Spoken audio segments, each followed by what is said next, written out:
Hi to all. இந்த வீடியோவில் சமீபத்தில் ரொம்ப பரபரப்பாக பேசப்பட்டிருக்க ஒரு நியூஸ் அப்படின்னா மாதம்பட்டி ஜாய் கிறிஸ்டலா இஷ்யூ தான். ஸோ இந்த ஜாய் கிறிஸ்டலா யார், எங்கேருந்து வந்தாங்க, அவங்களுடைய பூர்வீகம் என்ன அப்படிங்கிறத தான் இந்த வீடியோவில் பார்க்க போகிறோம். ஜாய் கிறிஸ்டலா ஆகஸ்ட் 25, 1988 பிறந்திருக்காங்க.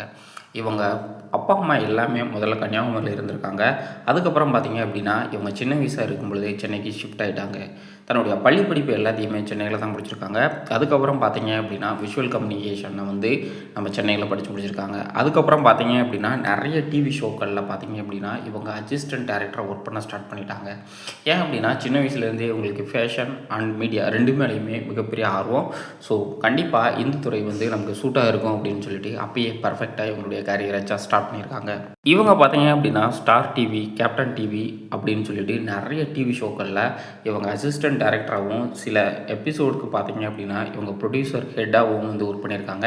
ஸோ இவங்களுடைய ஸ்டார்டிங் கேரியரே பார்த்தீங்க அப்படின்னா ஃபுல் அண்ட் ஃபுல் மீடியாவாக தான் இருந்திருக்கு. அதுக்கப்புறம் பார்த்தீங்க அப்படின்னா இவங்களுக்கு மீடியாவோட ஃபேஷன் மேலே இன்னும் அதிகம் ஆர்வம் இருந்ததுனால உடனே ஃபேஷன் டெக்னாலஜி பெங்களூரில் படிக்க போயிட்டாங்க. அங்கே போன அப்புறம் பார்த்தீங்க அப்படின்னா இவங்களுக்கு ஃபேஷன் மேலே ரொம்ப ஆர்வம் வந்துருக்கு.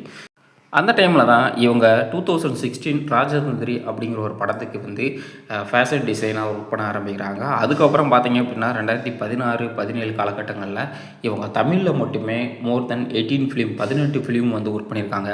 அதில் முக்கியமாக சொல்லக்கூடிய படம் பார்த்தீங்க அப்படின்னா பில்லா, கணிதன், நம்ம ஜிவி பிரகாஷ் நடித்த டார்லிங் அப்படின்னு சொல்லிட்டு நிறைய படங்கள் இருக்குது. இப்படி இவங்களுடைய லைஃப் செம்மையாக போய்கிட்டு இருக்கு. இந்த டைமில் பார்த்தீங்க அப்படின்னா 2019 அப்போது ஜேஜே ஃபெட்ரிக் அப்படிங்கிறவரை திருமணம் பண்ணுறாங்க. இதை ஜேஜே ஃபெட்ரிக் பார்த்தீங்க அப்படின்னா இவங்களுடைய சைல்ட்ஹுட் ஃப்ரெண்டு. அதனால் முதல்ல ஃப்ரெண்டாக இருக்காங்க, அதுக்கப்புறம் லவ் பண்ணி மேரேஜ் பண்ணுறாங்க. இவர் பார்த்தீங்க அப்படின்னா வந்தால் பொன்மகள் வந்தால் அப்படின்னு சொல்லிட்டு ஒரு படத்தை டைரக்ட் பண்ணியிருக்காரு. இந்த படம் பார்த்தீங்க அப்படின்னா இவங்க ஜோதிகா நடிச்சிருப்பாங்க. அதுக்கப்புறம் பார்த்தீங்க அப்படின்னா இவங்களுக்கு பெருசாக பட வாய்ப்பு கிடையாது. ஸோ ஜாய் கிறிஸ்டலில் என்ன பண்ணுறாங்க அப்படின்னா 2023 வந்து இந்த ஜேஜே ஃபேட்ரிக்கை வந்து டிவோர்ஸ் பண்ணுறாங்க. அஃபிஷியலாகவே டிவோர்ஸ் பண்ணுறாங்க. அந்த டைமில் பார்த்தீங்க அப்படின்னா இவங்களுக்கு ஒரு அழகான ஆண் குழந்தைங்க இருக்குது. 2022-23 காலகட்டங்களில் இவங்க மேலே நிறைய சர்ச்சை வர ஆரம்பிக்குது. முக்கியமாக பார்த்தீங்க அப்படின்னா இவங்க நிறைய நடிகர்களோட தொடர்பில் இருக்காங்க அப்படின்னு சொல்லிவிட்டு, முக்கியமாக ப்ரொடியூசர்ஸோட இவங்க நிறைய தொடர்பில் இருக்காங்க. ஸோ ப்ரொடியூசர்ஸே இவங்களுக்கு நிறைய அது கார் வாங்கி கொடுக்குறாங்க, வீடு வாங்கி கொடுக்குறாங்க அப்படிங்கிற நிறைய பிரச்சனை வர ஆரம்பிச்சிது. முக்கியமாக பார்த்தீங்க அப்படின்னா இவங்க சிக்னேச்சர் அப்படிங்கிற ஒரு பிராண்டாக பெசன்ட் நகரில் வந்து அந்த ஷாப் இருக்குது.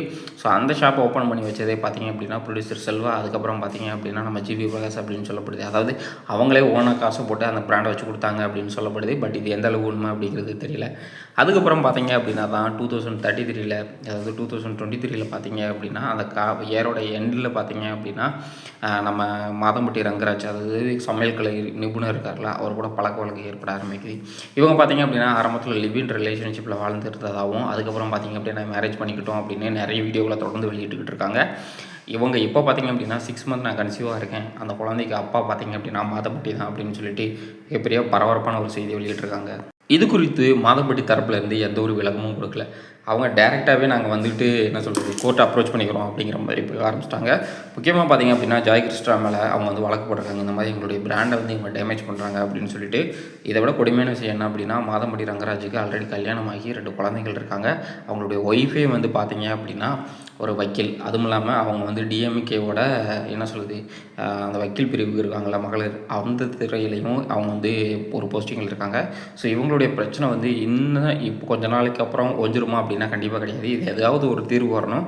ஏன் அப்படின்னா ஜாய் கிறிஸ்டலா தொடர்ந்து நிறைய புகைப்படங்களை வந்து அவங்களுடைய இன்ஸ்டாகிராம் பேஜில் மாதம்பட்டிக்கு கூட இருக்கிற மாதிரி நிறைய வீடியோஸ் புகைப்படங்கள் வெளியிட்டுக்கிட்டு இருக்காங்க. நிறைய யூடியூப் சேனலில் பார்த்திங்க அப்படின்னா இதுதான் டாக் ஆஃப் டவுனாக போயிட்டுருக்கு. மறக்காமல் நம்ம சேனலை சப்ஸ்கிரைப் பண்ணிக்கோங்க. தேங்க்யூ ஃபார் வாட்சிங்.